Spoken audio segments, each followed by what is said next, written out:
का गड़बड़ झाला, नेताओं ने निकाला दिल्ली का दिवाला। अन्ना के समर्थक सड़कों पर उतर आए हैं। दिल्ली में हुई गैंगरेप की वारदात से महिलाएं सहमी हुई हैं। सरकार महंगाई को काबू में लाने के लाख दावे करे, लेकिन महंगाई के आंकड़े असलियत की पोल खोल रहे हैं। सब्जी के दामों में ये बढ़ोतरी 30 से 40% तक देखी जा रही है। आज की जनता सड़कों पर है।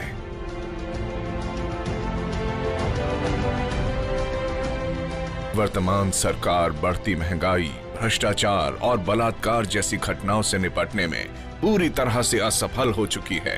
नेता बनते हैं, पैसा कमा लेते हैं, 10 दिन के लिए जेल चले जाते हैं, लेकिन कुछ नहीं होता। क्या आम आदमी के सामने कोई और विकल्प है? क्या कोई और राजनीतिक पार्टी है जो आम आदमी को इस दलदल से निकाल सके? क्या आम आदमी को ही आगे बढ़कर अपनी समस्याओं का हल निकालना होगा और राजनीति के महासंग्राम में कूदना होगा? ये है अरविंद केजरीवाल।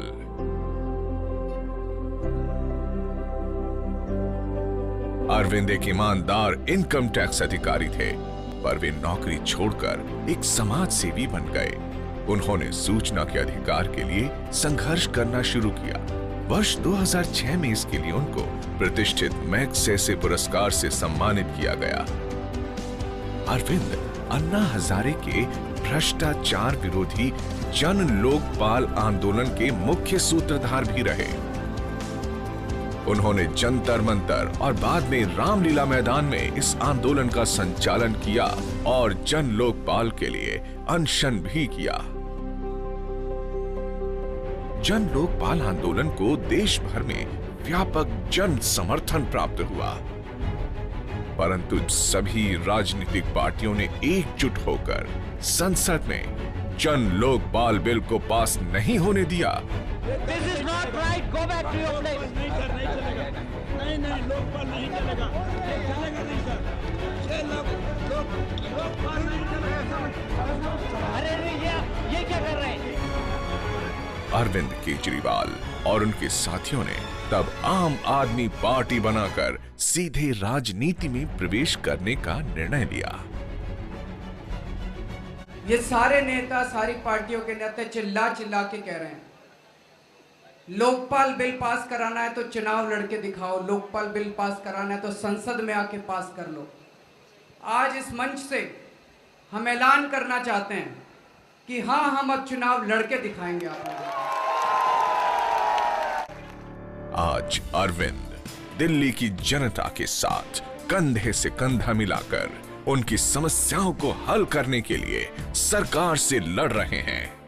कभी हम उन्हें बिजली की कमी और उनकी बढ़ती कीमतों से जूझते आम दिल्ली वासियों के साथ खड़ा पाते हैं, तो कभी बलात्कार की शिकार बच्चियों और महिलाओं की आवाज को बल प्रदान करते हुए देखते हैं।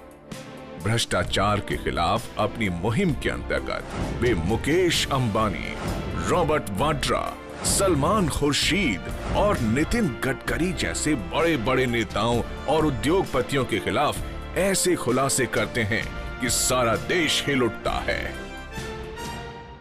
आज हम ऐलान करते हैं कि आने वाले नवंबर के महीने में दिल्ली विधानसभा में हम चुनाव लड़ेंगे, चुनाव जीतेंगे और खुद जाके अपना लोकपाल देंगे।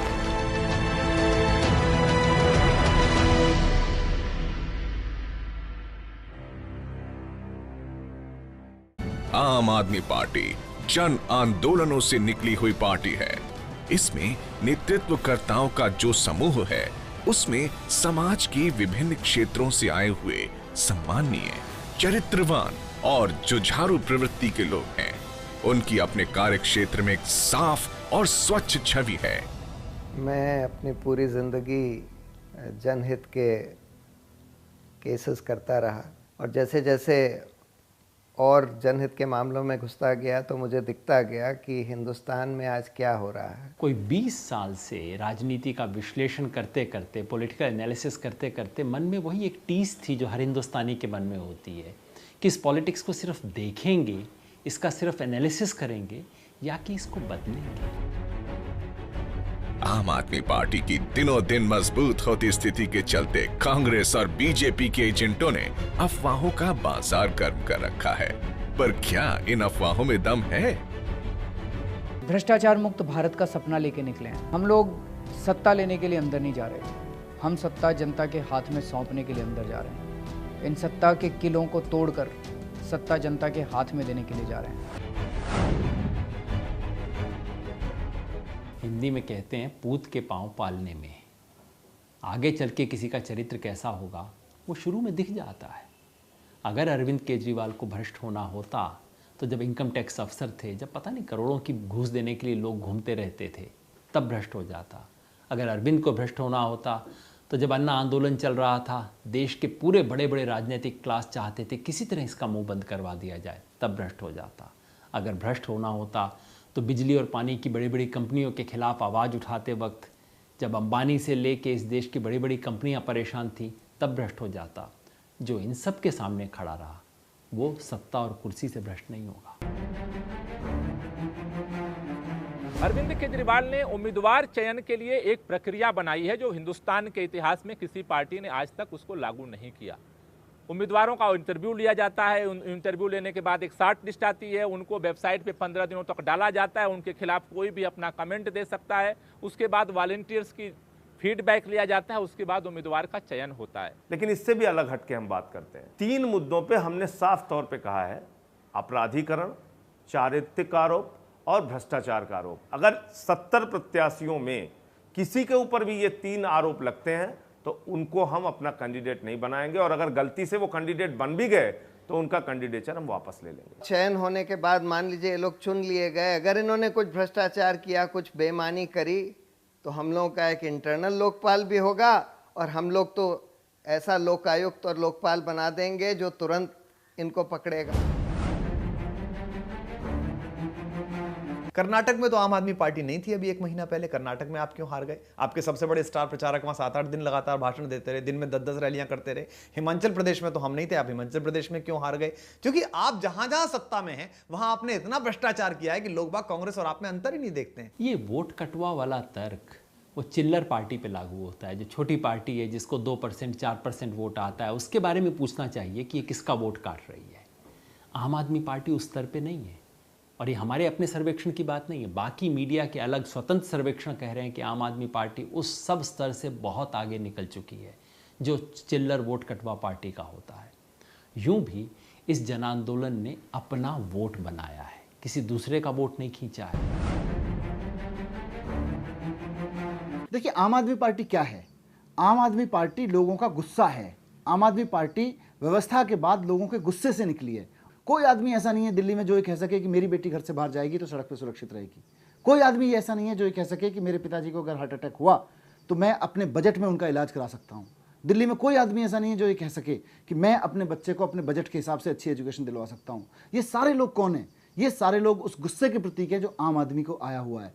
वो आम आदमी इकट्ठा होगा और इस बार आम आदमी पार्टी को जिताएगा। वोट हर वो व्यक्ति देगा जो इस देश में बदलाव चाहता है। वो वोट हर वो व्यक्ति देगा जो शीला दीक्षित के कुशासन से दुखी है। वोट हर वो व्यक्ति देगा जो भारतीय जनता पार्टी के इस पैंतरे से दुखी है कि जब जब हम उनसे बंगारू पे बात करते हैं, येदियुरप्पा पे बात करते हैं, निशंक पर बात करते हैं, वो राम मंदिर ले आते हैं, राम सेतु ले आते हैं, हिंदू और मुसलमान ले आते हैं। वोट वो हर आदमी देगा जो दलितों के नाम पर राजनीति करने वाले उन लोगों के खिलाफ है जो करोड़ों और अरबों में खेल रहे हैं। वोट हर वो आदमी देगा जो लोहिया के समाजवाद का नाम लेकर परिवारवाद चलाने वाले लोगों के खिलाफ है। वोट हर वो आदमी देगा जो आरटीआई के घेरे में आने से बचने वाली इन सारी पार्टियों के एक हो जाने के खिलाफ है। वोट हर वो आदमी देगा जो सुप्रीम कोर्ट का वर्डिक्ट मानने से इंकार करने वाले इन सारे दलों के खिलाफ है। तो एक नई तरह की राजनीति शुरुआत करने वाला हर आदमी, हर जवान, हर पुरुष, हर महिला इस पार्टी को वोट करेगा। सिर्फ हंगामा खड़ा करना मेरा मकसद नहीं, सिर्फ हंगामा खड़ा करना मेरा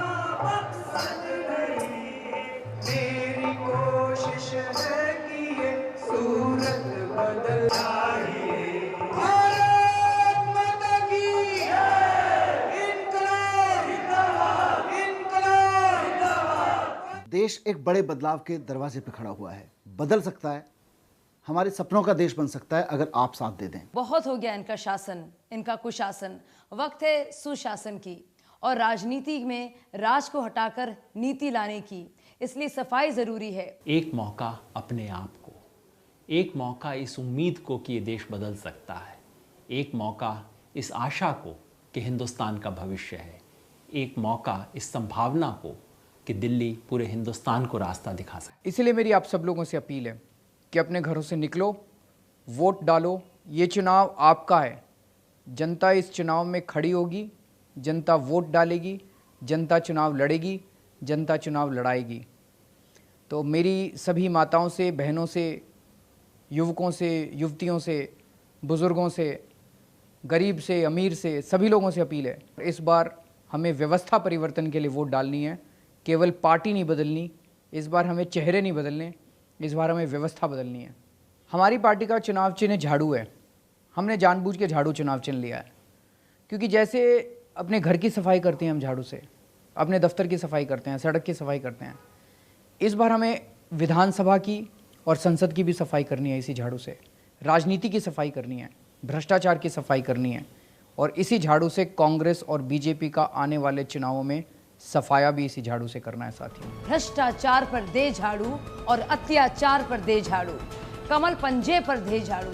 झाड़ू उठा के सफाई का वक्त आ गया है। झाड़ू उठाइए, आम आदमी पार्टी को वोट दीजिए और इस कचरे को साफ कीजिए। झाड़ू पर बटन दबाकर जिताइए। आम आदमी के चुनाव निशान झाड़ू पर मोहर लगा करके इस गंदी राजनीति की सफाई करनी पड़ेगी।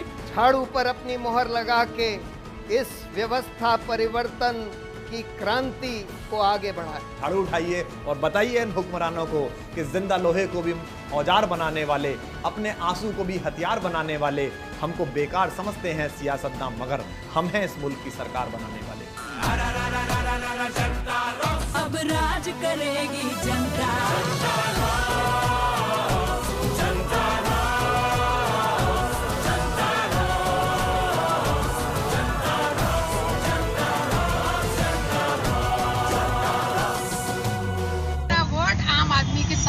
मेरे परिवार का, मेरी गली का जितना हो सकेगा मैं करूँगी। मैं किसको वोट देंगे? आम आदमी पार्टी को वोट दूंगा भाई साहब। सर आप आम आदमी पार्टी को सपोर्ट करेंगे? आप बात कर रहे हो, क्यों नहीं सपोर्ट करेंगे? एक आदमी जो इतना पढ़ा लिखा आदमी है, सारा काम छोड़कर देश की उसमें लग गया है, देश की फायदे के लिए लग गया है, उसका तो मतलब हक है, हमारे हक के लिए लड़ रहा है। वो कौन है आज की डेट में जो लड़ने वाला है? समझे? मैं तो मतलब तुम्हारा बड़ा अप्रिशिएट करता हूँ। वेरी गुड, थैंक यू, जय हिंद। तो आप आम आदमी को वोट क्यों देंगे? जी इसलिए दूंगा, जैसे हम झुग्गियों में रहते हैं, हमारे लिए झुग्गियों में किसी ने भी अभी जिसको भी वोट दिया किसी ने कुछ नहीं करवाया। अब खुद हम सोचते हैं कि अपने आम आदमी की वजह से खुद अपनी सरकार बनाना चाहेंगे, इसलिए मैं आम आदमी को चुनना चाहता हूँ। इस बार हम दिल्ली के चुनाव में आम आदमी पार्टी को वोट देंगे। आम आदमी पार्टी। मैं आम आदमी पार्टी को वोट दूंगी। मैं भी आम आदमी पार्टी। मैं आम आदमी हूँ और आम आदमी पार्टी को वोट दूंगा।